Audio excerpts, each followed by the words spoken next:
Yeah, cat. Yep. Mm-hmm. Mm-hmm.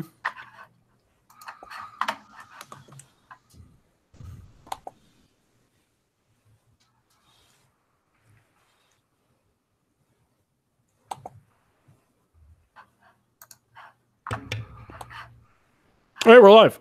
That's fun. I don't know why or how, but it's happening. So that's exciting.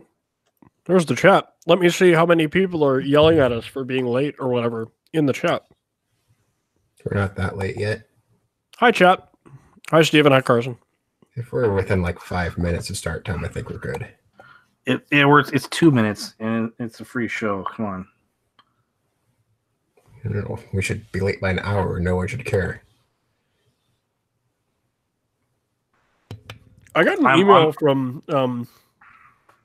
it's called like Right. Flow FC or something. They wanted to like buy our broadcast rights for the season. Should I do that? I should probably do that, right? No. Paywall. Paywall. Hi, Alan. Let's get the chat open.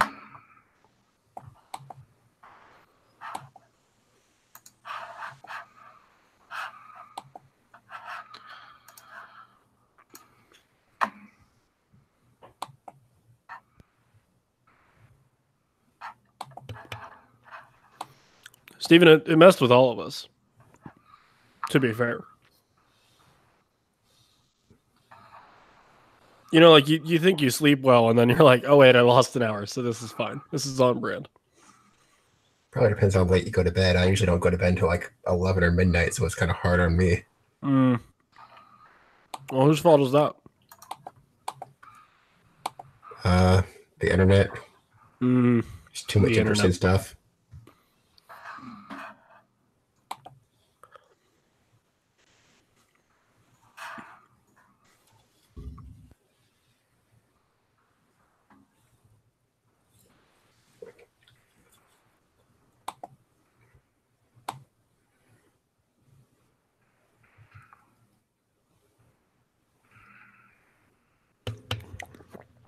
Also, the lovely gentleman behind USL Memes said to go easy on Louisville City this week. I don't know. We let other people dictate how we're gonna do things? I don't think so. Yeah, you know. They weren't the team that's going to be most cruel to. Probably not even top 5. Probably not.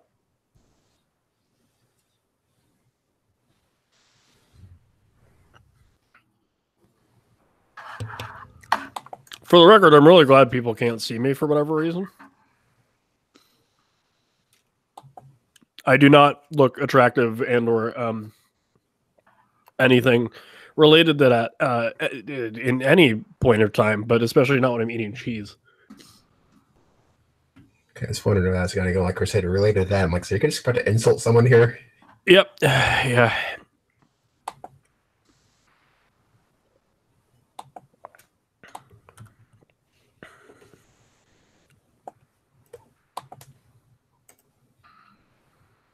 Yeah, that's what I thought. See, there's something I can't be too mean about Louisville for.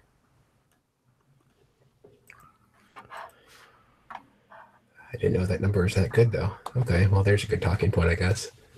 We found it. That's how I thought something was a good number for them. I didn't realize it was that good of a number.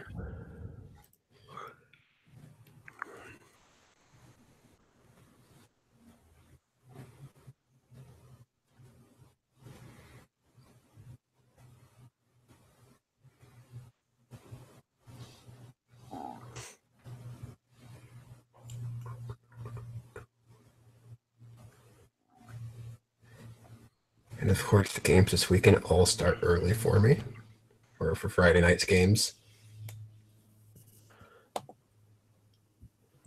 4 p.m. Why did they even do 4 p.m. for West Coast? Hey, man. Yeah. That's the best PM. As I'm probably going to try to work like 7 to 4 on Friday. Noises. Oh, it's Phil noises. That's why it's noises. Yeah. Hi, Phil. Hey. And there's Ryan. Hey guys. Hi, Ryan. I had to Also, get before someone out of we the do room, the so it damn took some thing, I'd time. just like to say, Manchester City, the best team in England and all the world. Or is Schalke that bad? Schalke is that bad. They're Both. getting relegated from the Bundesliga. Yeah, Both. so I thought they almost got relegated last year or this year. Well, they got Yes. Champions League Was it- last year, so was they're it- getting Stop being relegated. friends, aren't we, Evan? It was Wolfsburg that almost got relegated last Listen, year. then. Kev, just because, like, you know, one of us is going to win a title and the other one's not doesn't mean that we have to stop being friends about it.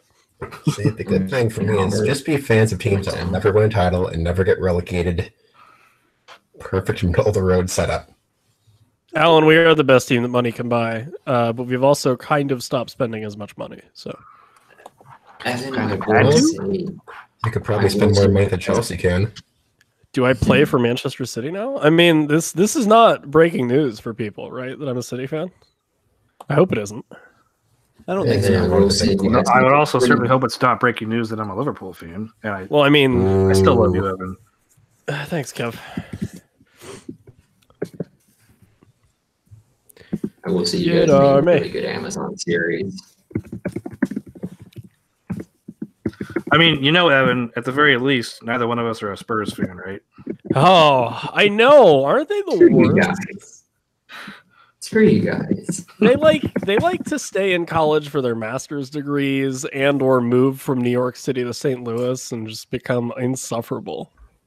I think you have to win something to be insufferable, though, right? Not if you're Phil. No. Hi, I'm gonna buddy. stay in slander. Yeah, am I going to get sued for defamation of character from both of you now? Ryan leaves. I made him so mad that he left. He rage quit. Ryan has rage quit the USL show. Oh yeah, I might disappear for Uh, a second too. Actually, now that poor- you say that. Everyone's connection. leaving now. I don't like this. It's a good thing we started on time. Right? I love it. Ah,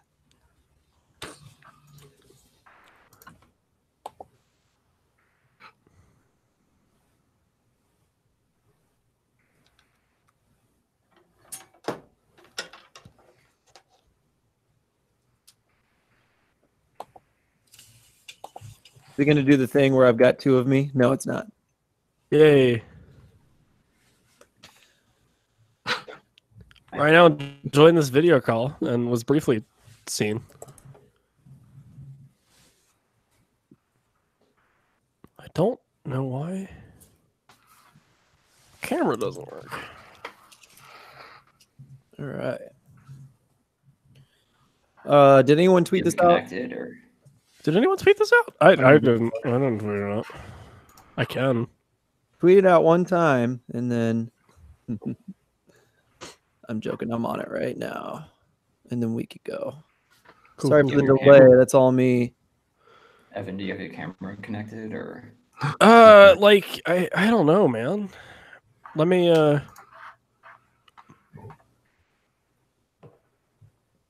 You made him Alt F4, Ryan. Good job.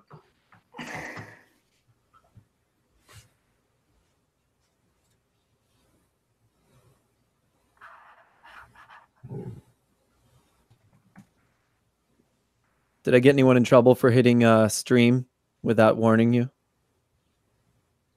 not Now we figured No. it out. no. Alright, whatever. Okay. It's tweeted. Hey everybody, welcome to the USL show. Sponsored by the Beautiful Game Network and Podcast. You can find everything about that over at bgn.fm on the interwebs or at the BGN.fm on Twitter. And we're live from YouTube, which is the thing that we do now every Tuesday nights again, back to our old time slot, 9 p.m. Eastern Standard Time in the United States, which would be 10 Atlantic Standard, 9 p.m. Eastern, 8 p.m. Central, 7 p.m. Mountain, and 6 p.m. Pacific, give or take a couple minutes. All of us need to get our lives in order before we do this. Kind of. I'm your host, as always, as most of the time, as sometimes, your favorite podcaster's favorite podcaster, as well as your favorite cheesemonger's favorite cheesemonger. Evan Malala, and for the next hour and a half or so, I will be your host, moderator, or maybe even facilitator of a conversation of the United Soccer League Championships opening week of the 2019 season. Joining me, they are sometimes my soccer acquaintances, sometimes my soccer companions, but they're always, in fact, my soccer friends. First, waviest man in the St. Louis metropolitan area, the cream in your Irish coffee. It is my dear friend Phil Grooms. Phil, what's happening? Oh, not a lot. Little flying by the seat of my pants. I just got the kids in bed and barely made it here. I'm about. Hey man, congratulations on your opening weekend victory. Hey, thanks. It's great. I guess it's kind of a thing for St. Louis. So It is. I saw that today. Yeah, I hope that's the only tradition we keep going this year. Fair enough. Hope we We'll talk about. We'll talk about it. Out of the water. We'll see. We'll talk about it. Also joining me, our non-international international correspondent, your favorite college student. That sounds weird. I won't say that ever again. Ryan Allen. Ryan, how's it going? It's going pretty well. Not doing much. Just got back from spring break. See, that's a very apropos answer. Also, it is the one man that continuously baffles the USL front office. Confirmed. Your favorite stat pony, our California native pony. Hey, just recovering from daylight savings week still. Feel that. You get a whole week of daylight savings? It feels like it lasts a whole week. So is that like you? I'm not good enough at math for this. Every day is like you get a 10-minute change in your clock, basically. We could do that. Also, said just make the move ahead be like 4 o'clock on Friday afternoon. Oh yeah, just do it a little early That's not a bad idea. I like that. I like that idea a lot. I think we can subvert. We should create an app that just slowly does that with your phone. Yeah, just prepares you for it. and last but certainly not least, Kevin McCamish. Here we go. Kevin McCamish. Here we go. It's the biggest man in the Beautiful Game Network podcast. Our cross between Chuck Palahniuk and Elliot Smith. It is Big Kev, Kevin McCamish. How's it going, everybody? Well, good, man. I'm glad that people get that I'm using a not a Timbers Army specific, but a Timbers Army chant nonetheless. Whenever I say that, it's fine. Respect. Thank you. I have some of the PTFC hymnal. Guys, I don't know if you know this. I don't know if the people that are joining us live on the YouTubes, youtube.com/the USL Show, hit that subscribe button, hit that bell. We're also available Stitcher, iTunes, Google Play, Spotify now, which is really cool. Tweeted that out. St. Louligans had some banter. I appreciated it. But there was some soccer played this week. Finally some soccer, and we're going to talk about it. I don't know where we want to start.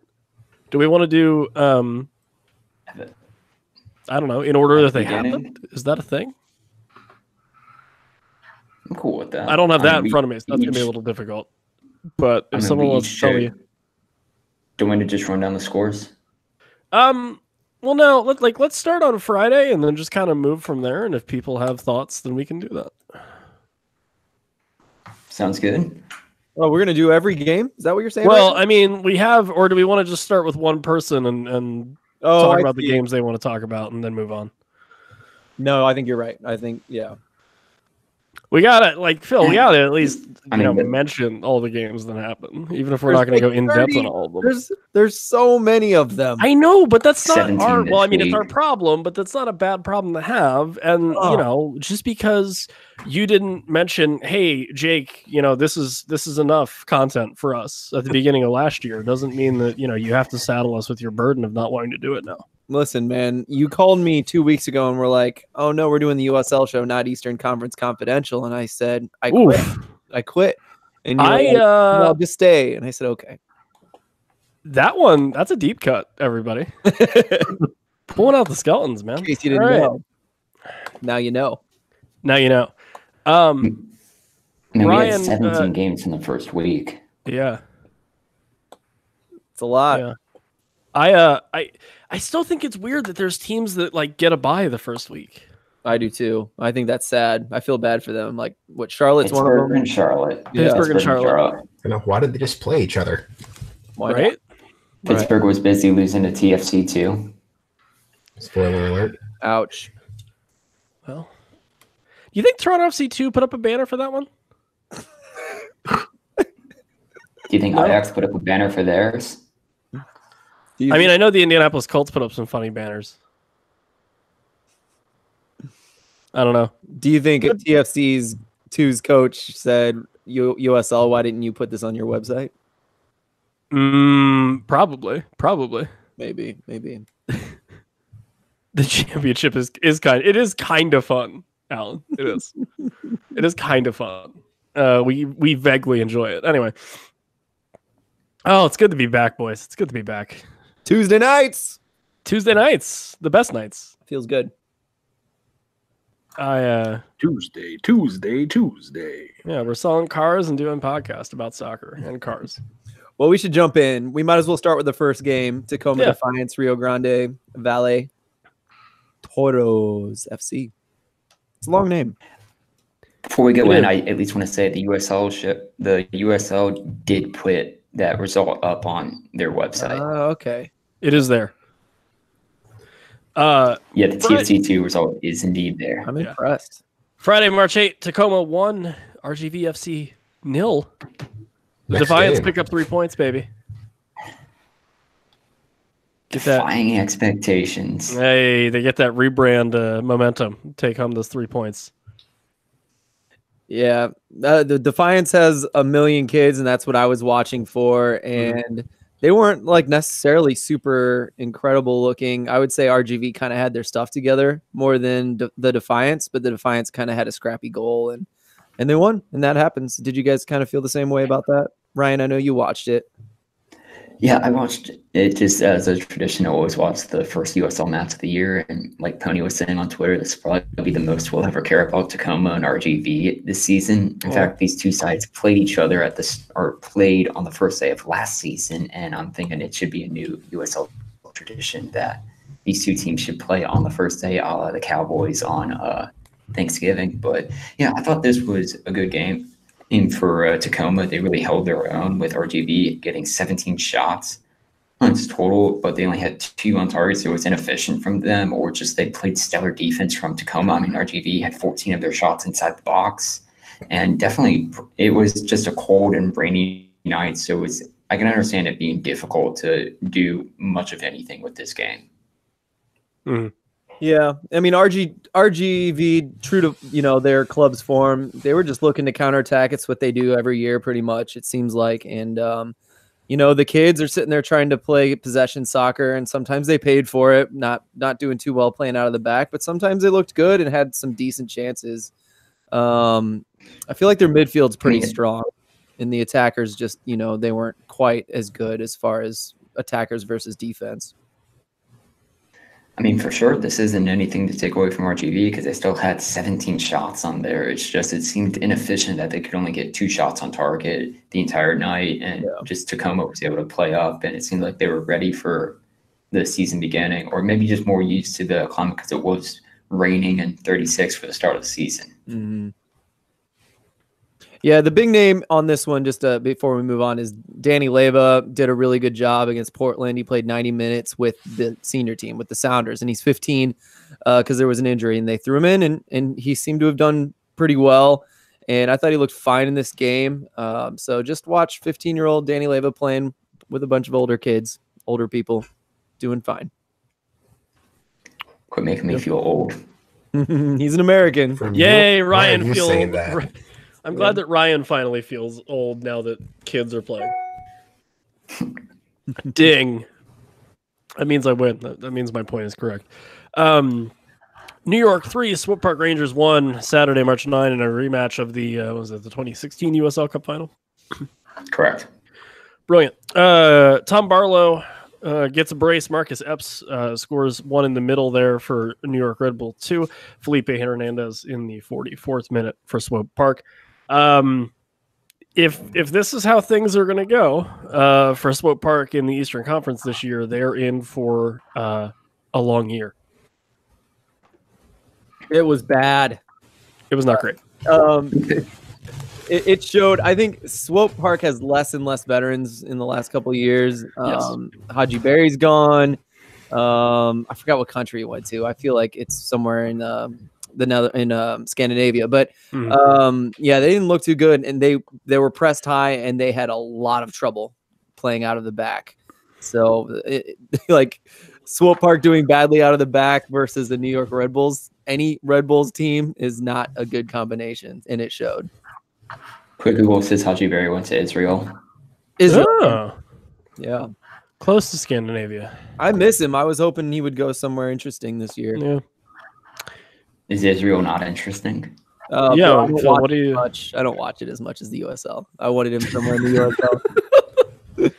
There's a soundbite for the USL. The Israeli League. You don't watch it as much as USL. Right. Or like USL, you don't watch it as much as, the Qatari League, right? That's good. Yeah. It's, it reminds me of the Goose Island ad campaign, the brewery, where it's like, we don't have to be the only beer you drink. We just want to be the best beer you drink. It's like, we don't have to be the only soccer league you consume content of. We just want to be the one that you consume the most content of. I don't know. But I mean, to me, look at this. New York looks good. I mean, I think you could say New York is potentially even top 4 in the East if they could play like that every game. I mean, they should have won they should have scored more than 3. That should have like a 5-goal game. Their defense still doesn't look great, but they're going to put up goals on anyone. Yeah, I forgot. A few people have said something to the, something like Tom Barlow should have probably had 5 and he had 2. And that's definitely true. I saw at least one where he should have put it away. It should have been easy. And so I'm actually curious if that game, I knew he got 2 goals, but I wonder if he's going to come out looking a little bit bad to his coach. Maybe not, probably not. But yeah, I thought that was. Can you complain when a guy scores 2 in a 3-1 win? If you're Mourinho, yeah. Well, but you don't get any 2-1 wins if you're Mourinho. Okay, fair. Ryan, good trick question. You thought you had me. You didn't have me. But at least more so on the Red Bulls. They had 23 shots from this game, 15 of which were on target, and they held Swope Park to just 1 shot on target. Like Tony was saying, they're going to be a good side this year and at least still stakes their claim as the best MLS2 team in the league. Yeah. And I will, just to clarify, I will say Swope Park is probably going to have the worst year of their careers, of their existence. So I believe it. But that's not very hard. Yeah, Like that's that's not hard. Not, yeah, like they've been really good. I know, yeah, I know that's not a hot take. That could be like, oh, Swope Park finished like 8th and make it in the playoffs, but like that's still the worst year they've had. It's a very strange. They're the most awkward customers I think this year in the Eastern Conference for sure. I agree. I totally agree with that. I mean, it's not like St. Louis, they don't have any prior experience in the East. Yeah. Good segue. Hey, yeah. Speaking of Phil, not only did you win against the best team ever in Indy 11, it's a 2-1 victory. It's a come from behind victory, and Fanul Kavita scored in the nicest minute. So Nice. a win all around. Neville Hackshaw in the 61st, Fanul Kavita, like I said, in the 69th minute, and Russell Cicerone in the 76th. Dane Kelly did have a penalty kick saved in the 59th minute, which could have, either made it 2-0 at a point or saw the second goal only get you 1 point, but it's all 3 for St. Louis. You guys really don't like losing on the opening day of the season. Like maybe if every week for you guys was the opening game of the season, things would be a lot different. Probably, but no, the funny thing about it was it was a PK save against Dane Kelly in the 59th, and then literally he saved it out in past the end line for a corner, and that was the free kick that went in for Hackshaw. So yeah, we would talk about highs and lows. It happens, but yeah, it was really bad defending on that corner after an amazing PK save. So that was hard to watch, but the guys rallied. Yeah, proud of them. I mean, they defended well. They played a certain game. It was the possession was 64% to 35. St. Louis lost that by a large margin, and I'm not sure they cared.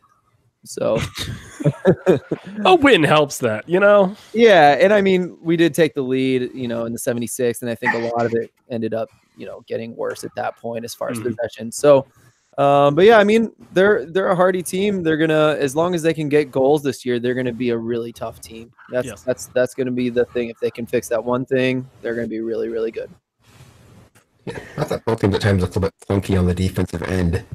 There's stuff I think both need to work out if they want to be one of the best teams in the East, especially Indy, who I think both the goals came on failed clearances. You can't do that against one of the better teams in the East and expect to win games. But it'll be interesting to see how they both advance, because that was not the greatest opportunity to go into in the first week, and I think we get another difficult opponent this week, if I'm remembering correctly. Tennessee or Nashville is who St. Louis is playing. Sorry, are you talking about Indy 11? On the road. Yeah, they're both some rough ones. Yeah. The other thing is we gotta advertise for BGN Written, because I always forget which one writes which article. Richard did the recap. That's what you're looking for. Goodness, yeah, I was gonna get it wrong. So Richard wrote a recap about it, saying how Indy has both gone for a 3-4-3 tactical formation, and they have a million new people coming in. Yeah. Really good new people, but doing both of those, a difficult formation in a 3-4-3, Richard's thinking, and I kind of agree with him, and having all the new people that I kind of have to get used to each other.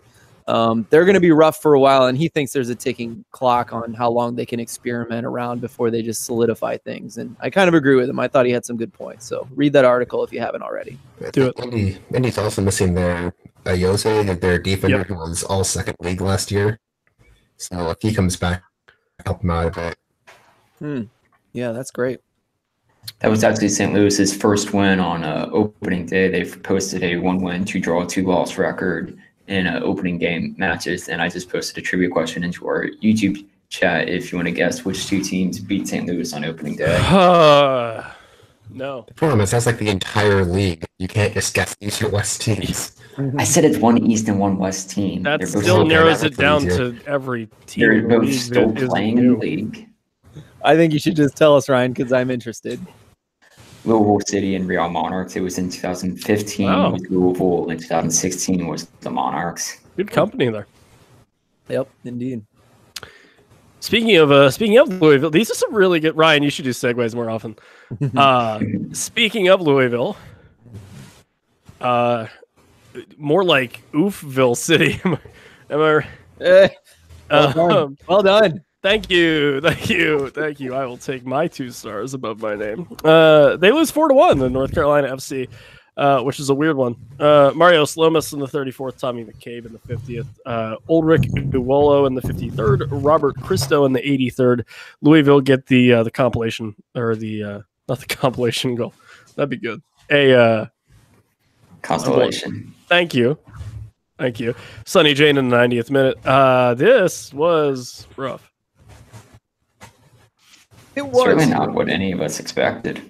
Or anyone ever, for that matter. I don't know. Do you think it's going to be a sign of things to come, or do you think it's a one-time, one-off? I think it's a one-time. Like I think North Carolina had a lot of momentum coming in with Sarakan, and they poach your man Cam Lancaster from Louisville, and Louisville has the title winning hangover a little bit, and I don't think it's going to last them terribly long. But yeah, this is a weird one. A really nice win for North Carolina, especially if you need 3 points later in the season. You have them here against a pretty formidable team. Yeah, I don't think you can't be too down on Louisville. I mean, they were second in the league in shots. It's one of those, if they have 21 shots in the game, they're going to score more than 1 goal almost every week. Right. They had trouble finishing, but a lot of their chances looked really good. The only scary thing, I think those are going to go in. I think that's what you were saying there. And the scary thing for me, though, was Del Piccolo had a quote at the end of the game, and I cannot find it. But it basically said, we can't be this way. There were basically 4 great counterattacks, and we gave up a goal on every single one of them. You can't do that. And so he's right. And I don't think he's even throwing his 3 defenders under the bus. I think he's, blaming the whole team. And so watch the defense. The defending was really bad. Like if I noticed it in the middle of a game before it was over, how bad it was, then that's when you know. Yeah, my soccer eyes are not the best, is what I'm saying there. So North Carolina had the right game plan and they executed perfectly. And Louisville just didn't look good on the day. And just watch for those things to improve or not. We'll see. I mean, Louisville had 21 shots from it, so it's not like they weren't contributing offensively. It's just it just wasn't their day. The last time they were in Wake Med in 2018, it was a 2-2 draw between the two sides. And so, I mean, they have a history of having basically tough matches against NCFC down in Cary. Yeah. You can also, you can count on in the future, though, what teams are going to do against Louisville. They're going to sit back, give them the ball, try to defend well, and counter, because it worked like a charm this week for North Carolina. At least the first couple of weeks, I think, is going to be the game plan until they adjust, and hopefully they can. Right. Hey, man, listen, Phil, you and I know, like, tattoos hurt. So maybe Hackworth's shoulder was a little raw. He's just not been right in training ever since. Yeah. This is the first time the Wolves ever lost a season opening match. Crazy. It was weird to watch them not perform excellently. Especially at home. Yeah. Oh, no, they weren't at home. They were in. No, you're right. Sorry. I mean, they'll get there. I don't know. Mm-hmm. North Carolina gets to raise the 4-1 banner, is what we're saying. Yep, they do. That's going to be... If everyone could just agree to not finish a game 4-1 this season, so I don't have to keep saying that, that'd be great.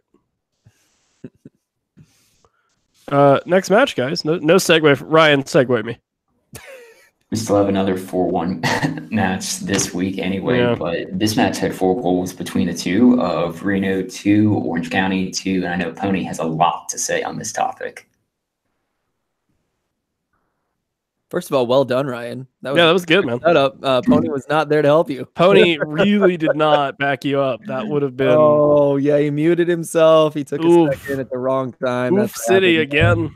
But still, from the results, Brian Brown for Reno scored on the 63rd, Lando Memphek scored on the 68th, and then you had Orange County come back and score with Michael Seaton at the 77th, and Adam Quinn had a PK at 90 that then had the points being shared. It looks like a cold day in Reno, but it definitely seemed like something that Reno should have walked away with 3 points here rather than having to share the points with Orange County. Yeah, man, I wish Pony was right here because he was really disappointed with how OC did, and I think he and I both rated them pretty highly. I think we as a group, as a podcast, rated them highly. I think Pony might be back. So Pony, you got some more news for us on? After the 4th season of of the OC, it really just kind of went downhill. The writing didn't seem as sharp. Or even in our team draft, OC and Reno were picked back to back, or were relatively picked back to back. Evan, they were your last pick of the first round, and Reno was my second pick of the second round. Yeah. Have at it, Tony. We've been told it's Griffin technical difficulties. No, yeah, we're good again. But I mean, this game was basically 70 minutes of Reno dominating Orange County on almost every aspect, and probably should have been up 3 or 4-0 at that point, and then 20 minutes of Reno beating Reno. It was the 2 Orange County goals. One was a really bad back pass that just got picked off, easy one-on-one with the keeper. Then get to about stoppage time, Reno lobs one into the box. Keeper goes up to grab it, can't quite come away with it. And when the ball falls to the ground, the keeper basically tackles the Orange County striker for a penalty kick, which led to the extra goal. But the funny part of that was, I think around the 70th minute, the Reno announcers actually were talking about how Reno has given away points late last season, and announcers curse it happened right there. But this is kind of a concern for both teams for me, because Reno has that weird inconsistency where when they're playing good, they're a really good team, but they have these lapses, especially late, as we saw last season a few times and in this game. And Orange County didn't look like they belong on the field with one of the top teams on this one. I've heard people say the roster's still developing. I think they signed somebody today even. Probably. Well, they announced someone today. Yeah, but if both those teams play like that, they were my 3 and 4. I think if I was going to reorder the West today, I could pretty maybe not easily, but you can make a justification that this is team number 5 and 6 instead of 3 and 4, because both of them didn't look like real contenders.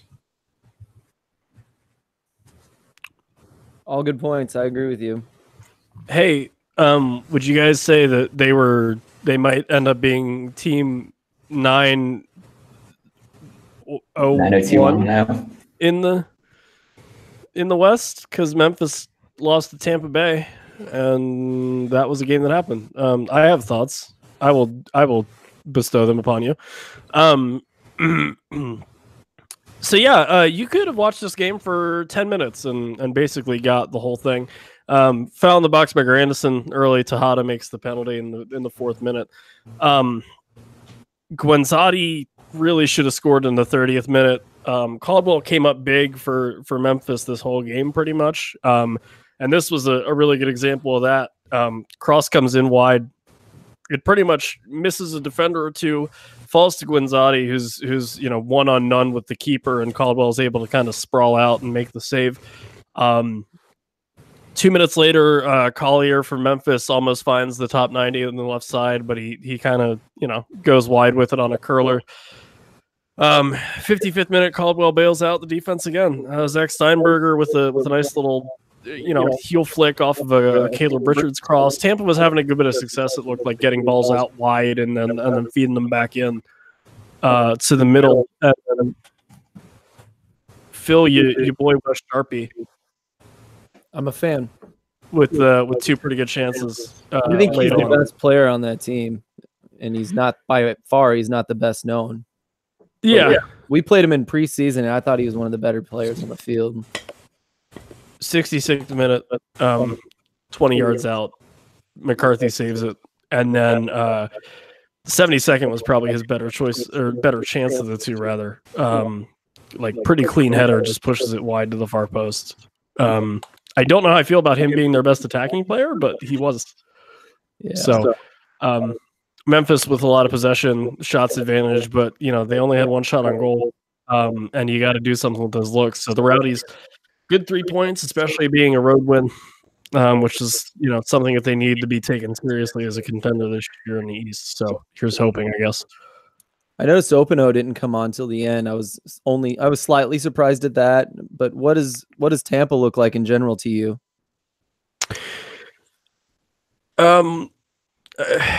Fine. Like, it's been 1 week, so I don't really hard to say. Yeah, it's difficult, but we'll figure it out. It'll be interesting if they're only able to win by 1 or 2 goals a game, because I don't think that's what anyone's really expecting. I think Memphis was a decent test for them, but I do think there's better teams in the East that I'd rather see Tampa play than an expansion team in their first week with some jitters. So we'll see. Give me a minute. We'll figure it out. Memphis itself, from what I've seen of them, which isn't a lot, but I think they're going to have to thrive on defending well and being athletic from what I've seen. So I do think they'll steal plenty of games this year, but I'm not sure any of them will be necessarily pretty wins. They're definitely going to be a hard out. I don't know if they're going to steal wins, but I don't think they're going to be bottom of the East by any stretch for sure. No, see, I'm worried they might be, but it's, again, too early. Really? Too early to say. Yeah, I do. I thought they were going to be bottom of East before this week, but after watching the game, I think they're still going to be good, but I don't think they're going to be the worst team. I think there's teams that have far more red flags and initially looked for. Mm-hmm. Nice. Next game, Pogba in action. Atlanta United 2 played hard for Athletic. They won 2-0. I was surprised to see him down there. I know. That 1 game loan to Atlanta United 2. Frank de Boer has connections, guys. Listen. The joke is Atlanta United 2, their number 20, Florentine Pogba. It's kind of the Pogba number 2. Maybe. I think he's old, but yeah. 2 goals here for Atlanta United 2. John Gallagher with the first in the 30th minute. Brandon Vasquez in the 80th. Possession favors Atlanta. Goals Favor Atlanta. Obviously, shots about the same, 17-15, 8-6 on target. Favor Atlanta. We'll see. First, the Atlantic was really lucky. I was watching that when it was the shot was blocked by the Hartford defense and it fell right in the path of the Atlantic guy making a run at the goal. An easy goal, but I mean, this is like the last game. I don't think either of these teams are really good. I'm surprised if either one makes the playoffs. They just don't have the quality up and down.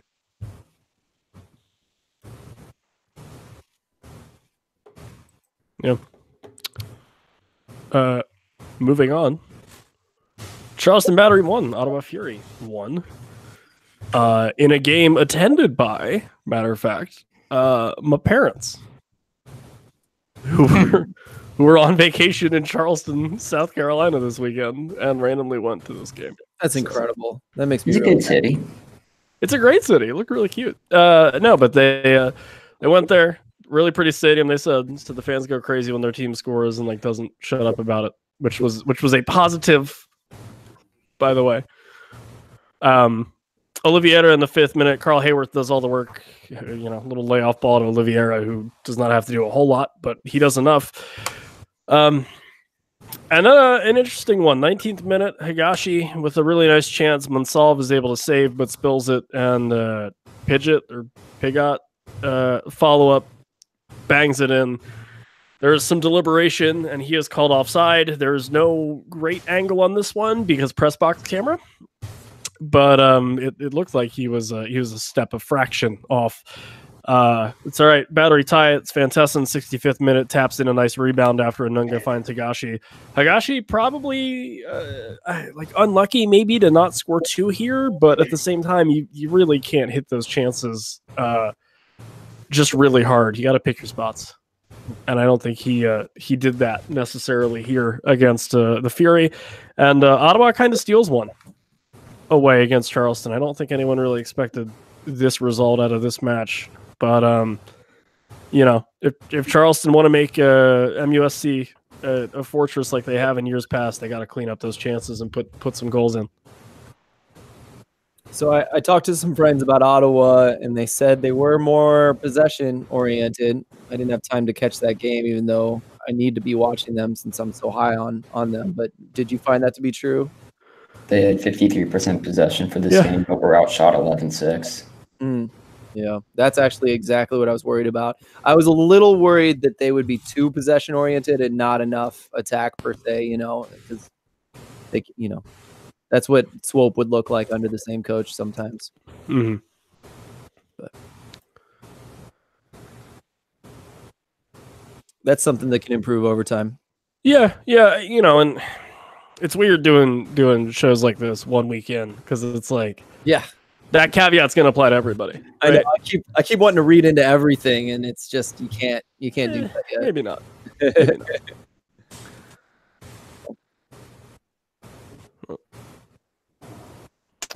Ryan, segue me again.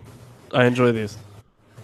Next fixture, we can head into the mid or kind of the central part of the Western Conference with Portland and Tulsa. Yeah. Kev, any thoughts on how Portland performed in their opener? Huh? What? I'm here. We're talking soccer, right? Yep, yeah, I'm here. Soccer.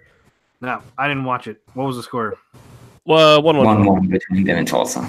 Okay, cool. Yeah, I got nothing. I thought you were joking.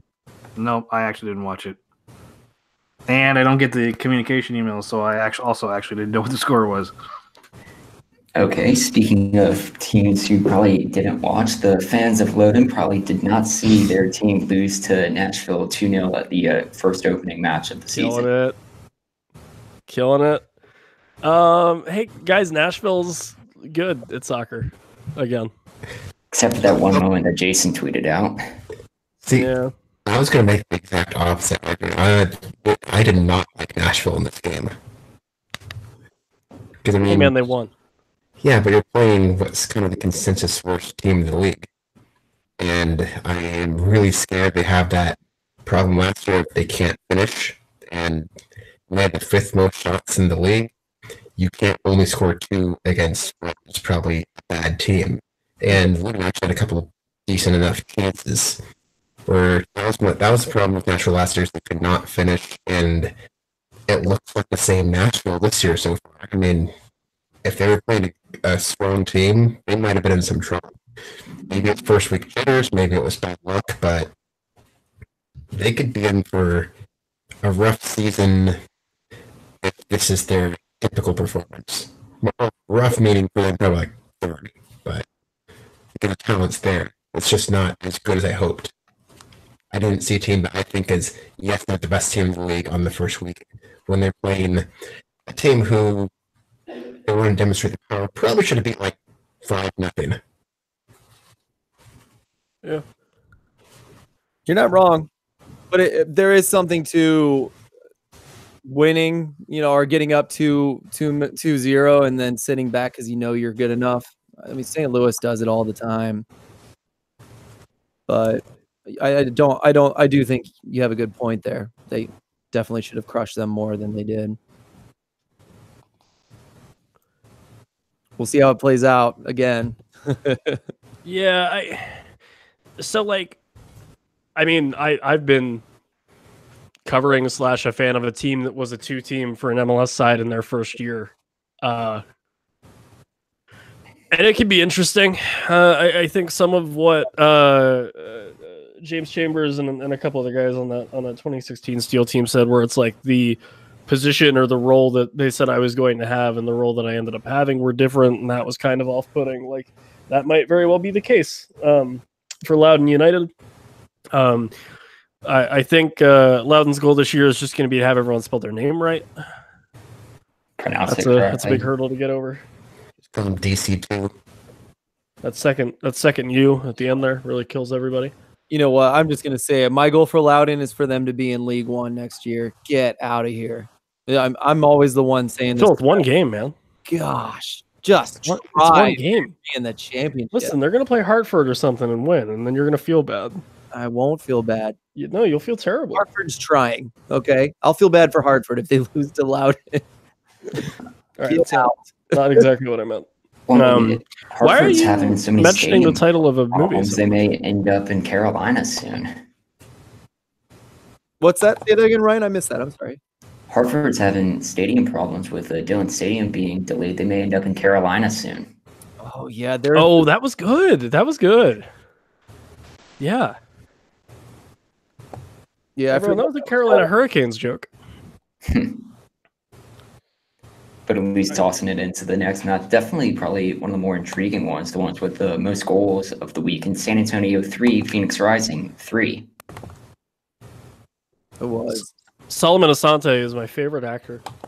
Oh no, yeah, I forgot about the flop. Yeah, a little flop. Little over exaggerated. Of Just Bring It, the movie, Solomon Asante, because he loves to dance on the floor. Bring It, the movie, he says. Yeah, the flop was ridiculous. But I think he was being targeted, though. So I think the flop was like equal to the amount of, being taken out. Yeah. I'm not getting my call. Let me make sure the referee knows that I'm, getting hacked. But for guys like that, I mean, if you look at,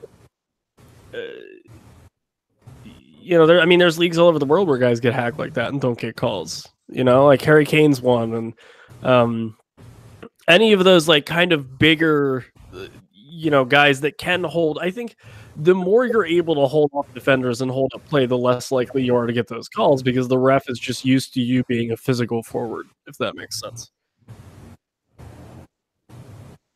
Yeah, I hate that whole thing, but it's a thing. Steven Hernandez said something that was smart. That it was rough to watch, but after Asante went down, sorry, I'm going back to the Asante thing. But after he flopped, he wasn't hard fouled after that, so it worked. Yeah, that's what proved these are two of the best teams in the West. I mean, after San Antonio was down near last year, I kind of want to see how they bounce back, and they bounced back in a good way. Mm-hmm. I mean, granted, they gave up 3 goals and we're supposed to be a good defensive team, but you're playing Phoenix, who we all have is basically the runaway favorite to win the West.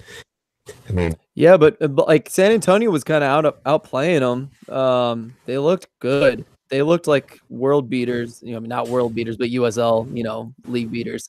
I was surprised at how good they looked. A lot of that, I think, might be Billy Ford, the chip on his shoulder.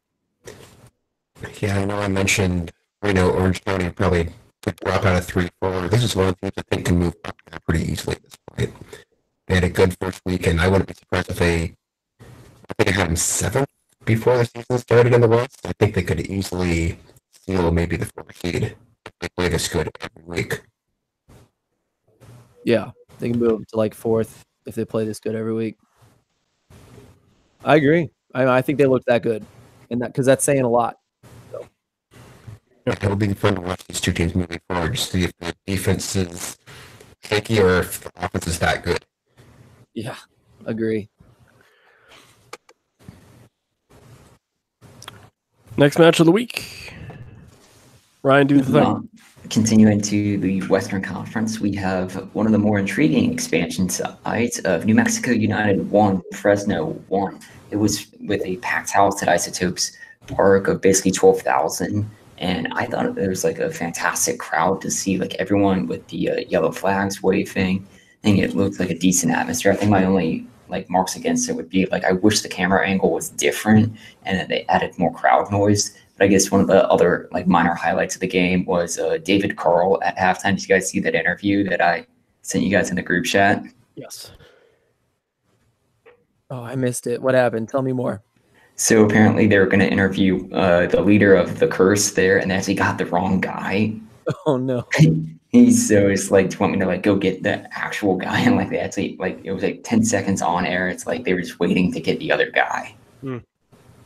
Yeah, David Carl was the name, but no, it was a fantastic atmosphere. Devon Sandoval got the 1 goal for New Mexico. Larry Jackson with the 1 for Fresno, and I thought the biggest surprise of this was that Fresno outshot New Mexico. I mean, we talked about all of it going into this game, and how New Mexico was going to be the strong offensive side, and then Chris Wehan had 3 shots, Anthony Miller had 4, Estrada and Devin Sandoval each just had 1 shot.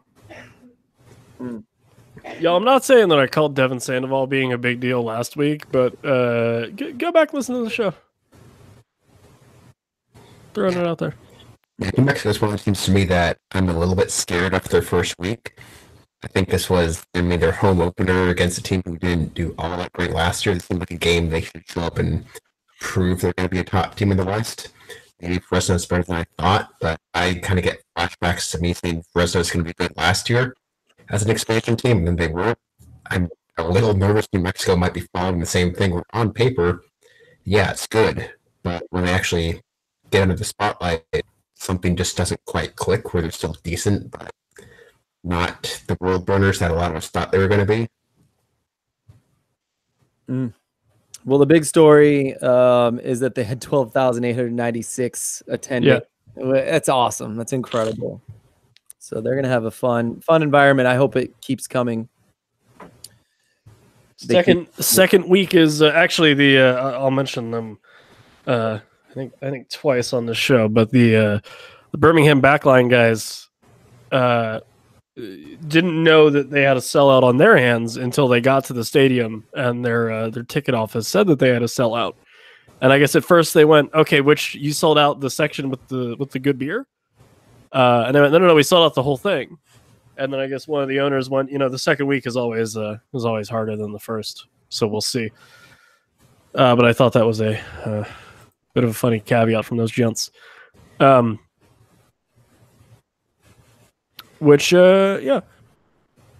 Western Conference action, other expansion team action. El Paso 1, Oklahoma City Energy 3. Guys, does this change how we feel about either of these teams, or does this kind of validate the hype that Oklahoma City had? Pony, I'm sure you have thoughts about this. This is kind of what I expected. I mean, Oklahoma City, they did look decent again, but I think El Paso, we all had as like a bottom 3 team in the West. So it's not a high bar it's more of they prove their competency of they're a team who can compete. I'd like to see Oklahoma City moving forward. They look good this week. I want to see them do the same thing to a team that actually could compete for a playoff spot and even for a championship before I get behind the wagon, before I get behind the bandwagon on them. Yeah. Because if this was like a draw, that would be red flags all over for Oklahoma City. Sure. Even on the road, even against a team's inaugural home opener, you have to be a team who just doesn't look that great. Yeah.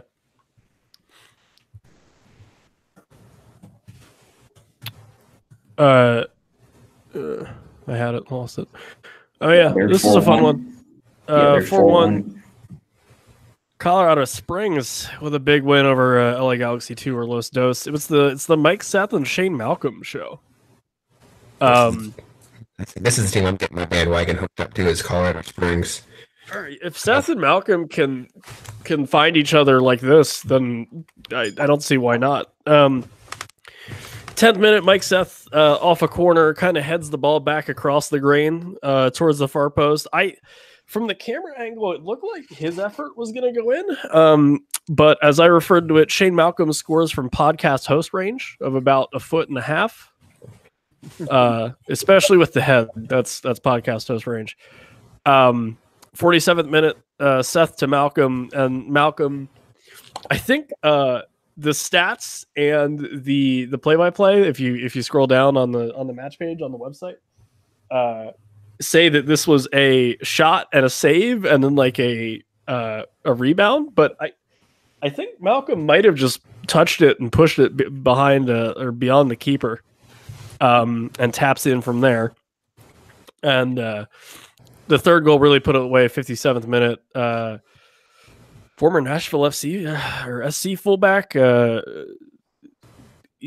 Jome, I think, gets the ball out wide, burns his man, fine Burts. It's another tap in for Colorado Springs. They had another one. Los Dos gets one back, and then Colorado scores one in stoppage time. It's a very convincing 4-1 win against Los Dos. But if you remember from last year, LA Galaxy 2 cannot play defense. So, yeah. Alvarez is too busy with the first team now, so that they lost that production. Yeah, they lost Ethan Zubak as well. Yeah. But other than that, I mean, really no excuses. It's kind of just more of the same from Los Dos. If you want to watch for the kids, is it Kobe Hernandez Foster, I believe his last name, was playing left back, and he's 15. And he made some defensive mistakes, but he also did look pretty good going forward. So that's a kid to watch. He did pretty well, all things considered, for his first game in the USL. Yeah, Colorado Springs hosting Sacramento next week might be one of the games of the week. Yeah. Might be, yeah. That'll be a really good game. Everyone should go watch that. Between that and Nashville St. Louis, I think, are the two big ones. That's a perfect segue into the next match of Sacramento 1, Real Monarchs 1. Yeah. I mean, yeah, this was kind of both teams proving they're good teams. Monarchs took advantage in the first half off a penalty, soft-ish, but still a penalty. One of those where the guy gets some sort of contact in the box and just goes down like a bag of bricks and drew the call. In the second half, Sacramento made some adjustments and looked the better attacking half, got their equalizer late. They split points, which, being from Sacramento, I'm not at all upset with that, since the Monarchs tend to beat Sacramento, and the Monarchs almost always start the season very, very hot. Except now, over the first 10 games, the last two seasons, they've won 17 of their 20 combined just to open up. So the Monarchs, they're going to be good to start the season, and we'll see if they could maintain it this year. We always seem to fade as the season gets selected to halfway and 2/3 point. But right now, I have no problem calling the Monarchs one of the better teams out west. Same with Sacramento. This just proves you have two solid teams playing. They don't give up a lot of ground. They have their highs, lows we don't need to improve on, but there's no reason either of these teams should miss playoff at all, and they both should be competing for the top 4 spots. Yeah, I agree. 2 more matches this week. It was Austin and Vegas, right? Vegas didn't follow through on their guaranteed win, so next Vegas that's right. is free tickets. and that next match for Vegas, if I can find it. But yeah, they just didn't follow through on the guaranteed win. They did have a fireworks that started the kickoff, which was kind of neat. But yeah, the next home match for Vegas is against Real Monarchs on March 30th. They hopefully better not make that guarantee again. Or they're gonna Yeah, I was gonna say, send does the out more guarantee just keep tickets. rolling over until they win, or like what happens? Because that's probably some more free tickets. Have they thought about shooting off the fireworks mid-game? I'm sure Yeah. that's not necessarily legal, but I mean, I've you seen might as well try it. going off while games are going, and so I think it is legal actually. Oh wow! Oh, wow. Not in the UK, So but they just, also don't allow Well, fireworks. no, in the this UK you stadium. can run on the field and punch someone in the face and be fine. So I I mean, don't remember what game it was, but it was like their first game. Was it Birmingham was setting them off while the game was going? I feel oh like whoops. Listen, if you just say like, oh, you know, the ref started the game early, you know, that would have been, the queue would have been fine and we would have been through, but you know, they started early and you just Shoot keep 'em off shooting and then fireworks press off for the open on first the half hour and see what happens. mhm. You know, They'll do it on purpose. Like Alan's saying, they're gonna set them off in the ninth minute to celebrate 9 wins or whatever the hell. yeah, You wanna yeah. I like that. I like that a someone's lot. being optimistic. Well, yeah.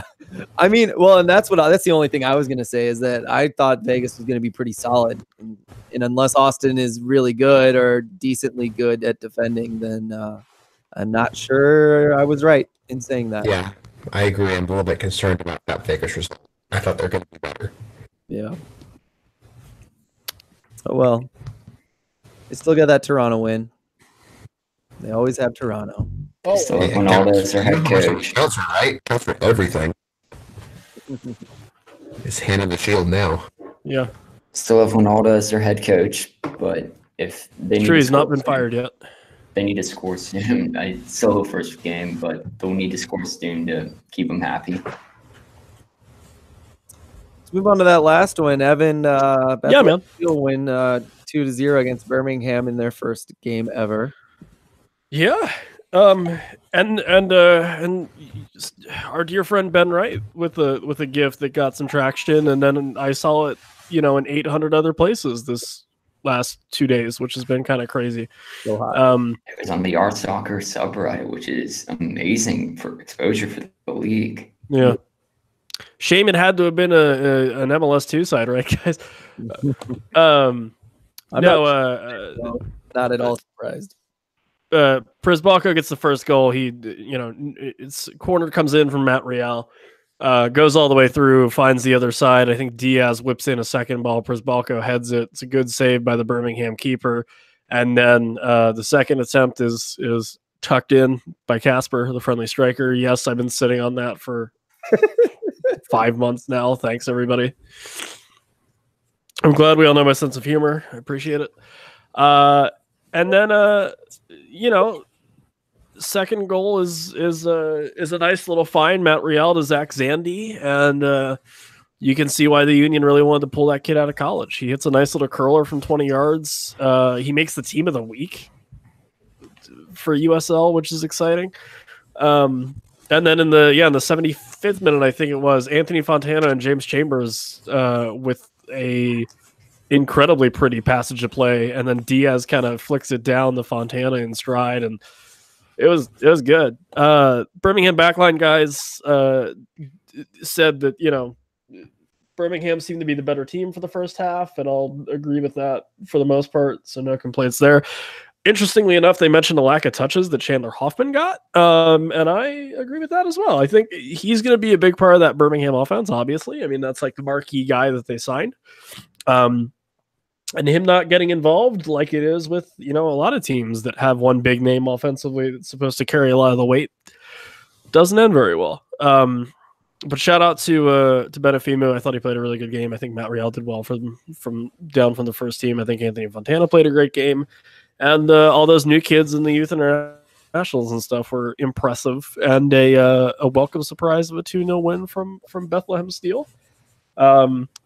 Good on everyone in the college football capital of the world to come out 8,000 something strong, almost 9,000 strong for a football game.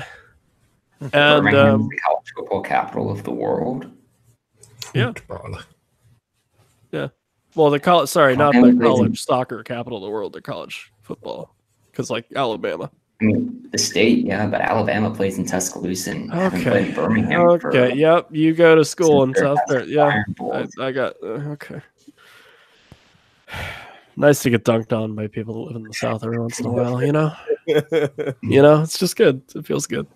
Yeah, no, Birmingham will be fine. I really like their everything, to be honest. I think it's a really smart way they kind of stage that field when they're playing and things like that. They're doing a good job down there, and I wish them the best of luck. I'm just very glad that Chandler Hoffman did not get hot this week, and I will say shout out to Matt Freese on his first professional start as well as his first professional shutout, I believe. Yeah, I want to say too that they were kind of the more dangerous team, at least in the first, what I would say more in the first 30 minutes. But they got themselves into real dangerous positions, and then they kind of seemed like they didn't know quite what to do with it. An extra pass or two, yeah. Yeah, It seemed like Exactly. One more pass or two, and they would have been, Hoffman's going to put it away if they can figure that out. So, and again, it takes time. Hopefully they have the players to figure that out. I'm not. I thought they should have pulled the trigger early when they were on offense. Sorry. Say again? I thought they should have pulled the trigger on offense earlier. Oh, you're saying less passes? Yeah, less passes. Just shoot it. Oh, okay. Interesting. Especially against a team like Bethlehem's makeup, where their average age is like 20, except for James Chambers, who, rolled the clock back a little bit in that passage of play. But like, if you have a team and their keeper's young or their keeper's inexperienced like that, like, shoot. I could see it, especially so the left winger for them. I thought was really dangerous, and I think you're probably right. If he had taken a few more shots, he probably could have gotten 5 to 7 more. I think in this game, if he really just went for it. So you might be right. I would have liked one more pass from him to Hoffman because we all know what Hoffman can do. But either way, I think either way could have helped. We'll have to see if they can figure that out. But the other thing about it too was you did get a feeling that I think Bethlehem Steel was the best two side that plays the kids this weekend. I thought they looked pretty solid. And they did get themselves into trouble early several times, but once they kind of got their feet under them, you could see kind of like the professionalism take over. And I feel like that's what made them so dominant in this game is they really didn't give the other team any bites past just, the 30th minute or so. So, yeah. And maybe some of that with his athleticism as well, but that counts, Yeah, no, they're definitely shaping up to be the most athletic team I think that Bethlehem or Chester or whatever the hell has ever seen, and that's going to be exciting for sure. And they pretty much look like moving trees as center backs. Yeah, that's going to be scary, and they're both fast too, which is just upsetting. And anytime you have a white kid from Delaware hitting 2 roulettes and then laying a pass off and then getting it right back, you have an interesting season ahead of you. Yeah, people have been down on Fontana because of his performance in the was it U20? Yeah. CONCACAF Gold Cup. Yeah. He made up for that in this game for sure. For sure. Yeah. It's there. Yeah. You just gotta. My problem with him, sorry everyone, but is that like he's a little narrow in terms of what he does. Like I feel like you have to kind of like specifically take him aside and go, "Hey, you're doing this," and that's great. And I think him being next to a guy like Jambo is works wonders for him because James can kind of go, "Hey, if we get into this position, give me the ball back or hook it forward or whatever." But I mean, that's a whole nother tangent that I can go on that I won't. Guys, before I let you get your plugs in and we get out of here, if you have any final thoughts, let me know. Suppose I'll start with Pony. I guess no final thoughts. Looking forward to a few good games next week. And I'm annoyed they always start at 4 p.m. Pacific on Friday, so we either have to work early or miss the first half on these games.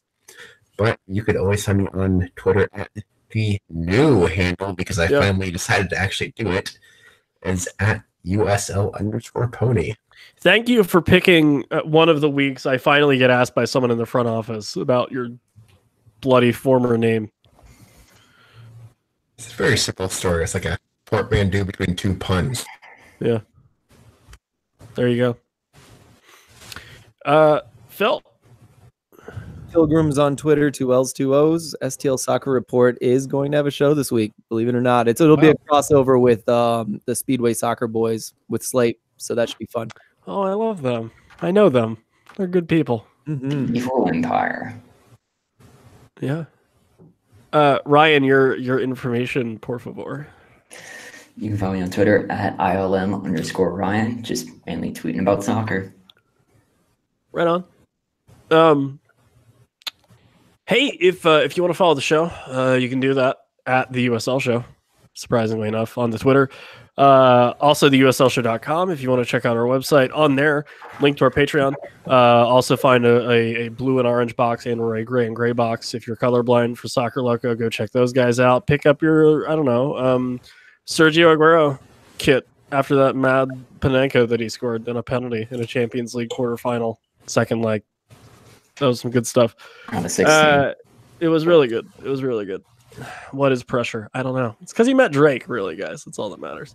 If you want to follow me or any of the things that I do, at Speak Evan Speak, I will also do a really cheap plug for my Philadelphia Union podcast I just launched on the Beautiful Game Network podcast called Views from the Bridge with my dear friends Paul Catrino, Justin Ashcraft of Mongols, and Chuck Booth. We've been doing Philadelphia Union-based things for like a while, and we got tired of people saying, you can't do that, so we're doing it. Short and sweet and to the point. At Speak Evan Speak on Twitter if you wanna follow me or whatever, hear my words. Don't forget Kev. What's that? Don't forget Kev. Kev, What's up? PDX, I think is your handle, right? That's correct. Yeah. Check that out. Do the things. Yeah. So until next week, thanks for listening. Thanks for joining us. I'm trying to think if I missed anything. I think we're good. Yeah, we got it. So until next week, we'll talk about week 2 of the USL Championship regular season. Let us know what your thoughts are at the USL Show on Twitter. Like I said, until next week, we only have one rule around here, and that rule is don't be a dick. Take care, everybody. Hit it. Cool. I no joke have to be up at 5 o'clock this morning, or not this morning, but tomorrow morning, because it's apparently picture day at work tomorrow at 6 a.m. So I'm just gonna head out. Yep, I gotta go as well. Guys, What? Thanks. Because the grocery store opens at 7, and you can't do things when the store's open. But yeah, I'm gonna look like a fucking mess.